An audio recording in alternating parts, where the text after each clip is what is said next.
When it comes to health technology assessment, Scotland already went independent. Or have they?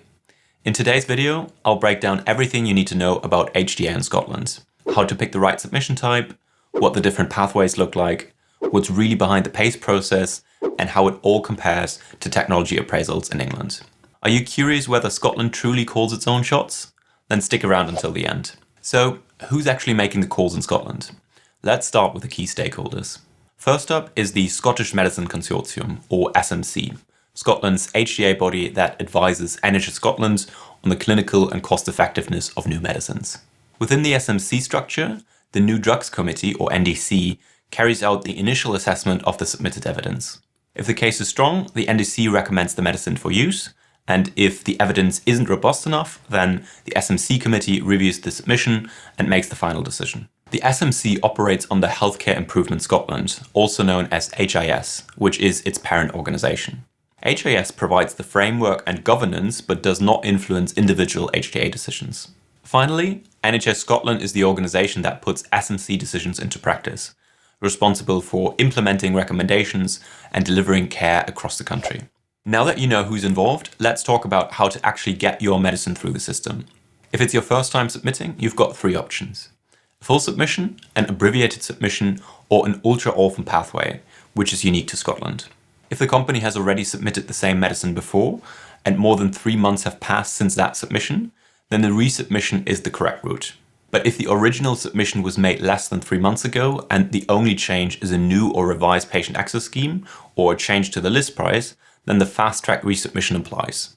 For any other changes, you'll need to go through the standard resubmission process again. Now let's take a closer look at each submission type.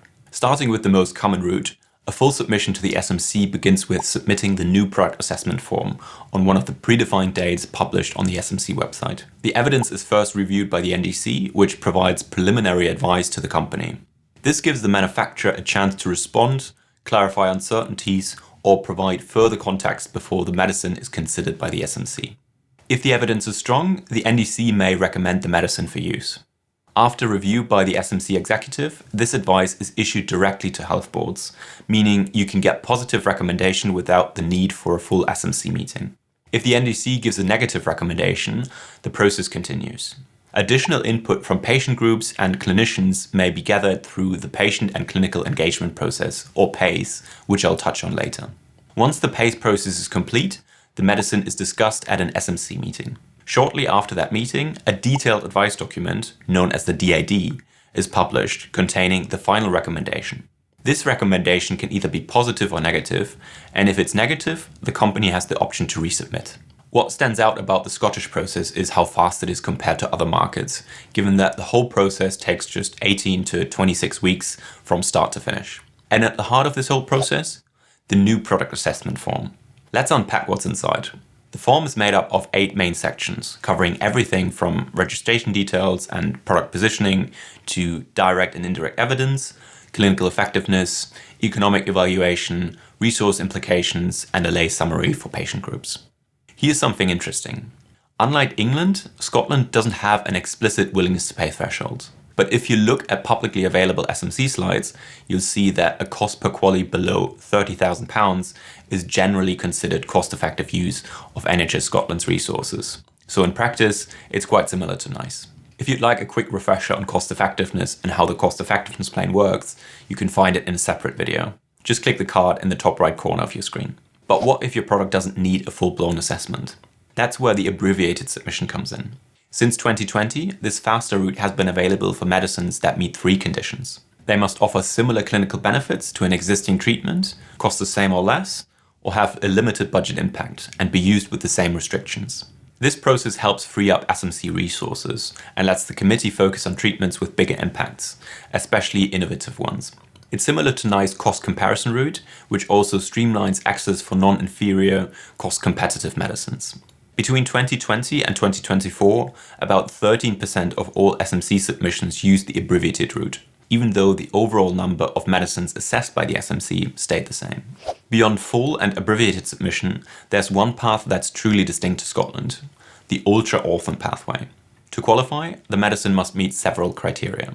It has to target a condition affecting 1 in 50,000 people or fewer in Scotland, have orphan drug status from the MHRA, and treat a chronic, severely disabling condition that requires highly specialized care. This is quite similar to NICE's Highly Specialized Technologies or HST program, which applies similar eligibility criteria. But Scotland adds a twist. Once the SMC confirms ultra-orphan status, the medicine can enter the system with conditional access for 3 years. During that time, real-world evidence must be collected and a patient access scheme must be in place. After 3 years, the SMC will reassess the evidence and issue its final advice. The aim is to reduce the uncertainty while still giving patients early access. And there's also a safety net. If the company doesn't submit for reassessment, the medicine automatically gets a not recommended status. So far, we've looked at how ultra-orphan medicines are assessed. But what about treatments that bring real value in ways numbers can't fully capture? That's where the Scottish PACE process comes in, capturing critical aspects of a patient's quality of life, such as the ability to maintain self-care, independence, dignity, and the psychological burden of illness. PACE also recognizes the impact on carers. For example, the time spent accompanying patients to appointments, which is powerfully portrayed in the recent mini-series Dying for Sex, starring Michelle Williams on a very particular mission. It also considers broader effects on carers' family life, employment, and personal time. So how does the Scottish approach stack up against what NICE does in England? As you can tell from this graph, SMC and NICE don't always look eye to eye. A comparative review of ultra-orphan medicines showed that over several years, roughly 25 to 30% of drugs were rejected by SMC, but accepted by NICE. In 2018 alone, 14% of drugs were accepted by SMC, but rejected by NICE. So far, that seems fair. After all, different HTA processes produce different outcomes. But here's the part I don't think many people realize. Regardless of the appraisal outcome, Scotland always insists on getting the same price as England. Which brings me back to why I opened with a slide of Mel Gibson. It might have seemed odd at first, but there's a deeper conflict here. You see, you can't have it both ways. Either you run your own independent HTA process and accept the price that comes with that decision, or you demand the English price, which effectively undermines that need for your own HTA process. Yet somehow, Scotland manages to do both. They maintain an independent assessment process and claim the English negotiated price. Yes, I understand the equity concerns that would come with separate drug prices in a single UK market, but the way this is implemented feels procedurally absurd and also really suboptimal.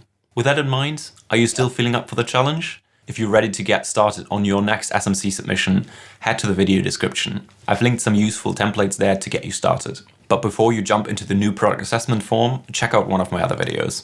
I'll catch you there.